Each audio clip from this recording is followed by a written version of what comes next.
देखिए, पहली बात तो ये कि देश भर में जब भी ऐसी दुर्भाग्यपूर्ण घटना होती है, पहला काम सरकार करने लगती है कि उस पर कैसे लीपापोती किया जाए, कैसे पूरे मामले को दबाया जाए।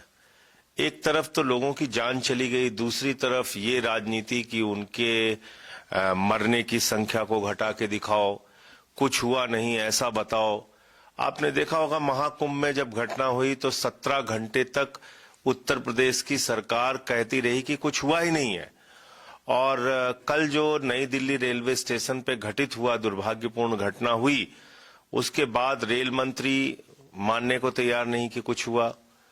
दिल्ली के एलजी महोदय ने एक ट्वीट किया, 29 मिनट बाद अपना ट्वीट डिलीट कर दिया और फिर उसको एडिट करके, डिलीट तो नहीं किया, उसको एडिट करके उन्होंने भगदड़ की बात से और मौतों की बात से इनकार किया। उसके बाद जो पता चला वो ये पता चला कि प्लेटफॉर्म नंबर 12 की जगह 16 पे गाड़ी आ रही है, ऐसा अनाउंसमेंट हुआ, जिसकी वजह से वहां पे भगदड़ हुई। तो जब इतनी ज्यादा भीड़ थी, पूरा प्लेटफॉर्म खचाखच भरा हुआ था और उसकी वीडियो अब सामने आ रही है, तो रेलवे का प्रशासन कहाँ था? आरपीएफ कहाँ थी? पुलिस के जवान कहाँ थे? कहाँ उनको मैनेज करने के लिए इंतजाम किया था? कौन सी लाइनें उनके लिए बनाई गई थी? कैसे वो मतलब इतनी बड़ी संख्या में प्लेटफॉर्म पे थे और किसी को कुछ पता नहीं चला? ऐसी घटना हो गई। अब इसमें आगे मुझे लगता है कि लीपापोती ही की जाएगी पूरे मामले की, और न्याय तो मिलना नहीं है, क्योंकि जब आप कुंभ में मरिए तो कहा जाता है आपको मोक्ष की प्राप्ति हो गई, जब आप रेलवे के प्लेटफॉर्म में मरिए तो आपको कहा जाता है कि साहब इतने लोग कैसे इकट्ठा हो गए, क्या हो गए। अभी यही सब चर्चाएं चालू होंगी। मैं मानता हूं कि ये जो दुर्भाग्यपूर्ण और दुखद घटना हुई है, इसमें जो लोग मारे गए हैं, जो उनके परिवार हैं, उनको सरकार की ओर से उचित मुआवजा मिलना चाहिए।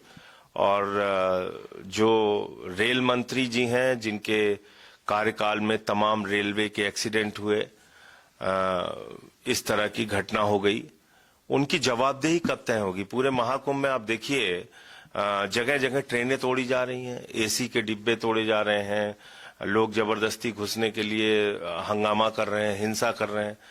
तो उनकी कोई जवाबदेही है कि नहीं है? क्या देश के सरकार की, प्रधानमंत्री जी की और उनके रेल मंत्री जी की कोई जवाबदेही इन घटनाओं पे है? या हम सब लोग ये मान लें कि मरना हमारी नियति बन गई है?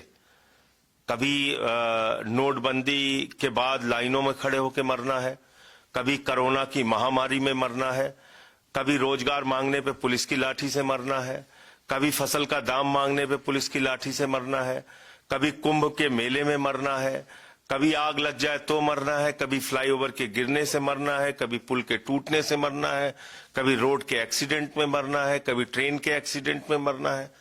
तो मरना हमारी नियति हो गई है।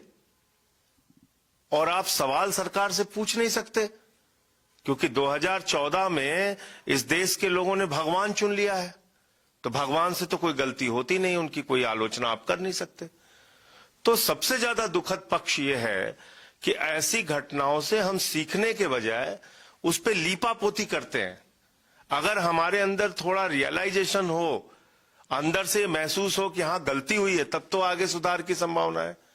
लेकिन हमारी सरकार तो कुछ महसूस ही नहीं करती, उसको तो लगता है कोई गलती हुई ही नहीं है, ये लोग तो पैदा ही हुए हैं मरने के लिए, मरने दो।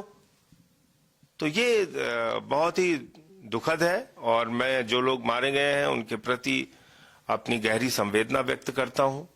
ईश्वर उनकी पुण्य आत्मा को अपने चरणों में स्थान दे, और प्रधानमंत्री जी को और उनकी सरकार को ये सद्बुद्धि दे कि कम से कम जब ऐसी घटनाएं होती हैं तो उस पर लीपापोती करने के बजाय आगे ऐसा कुछ ना हो, उसको सुनिश्चित करने के लिए काम कीजिए।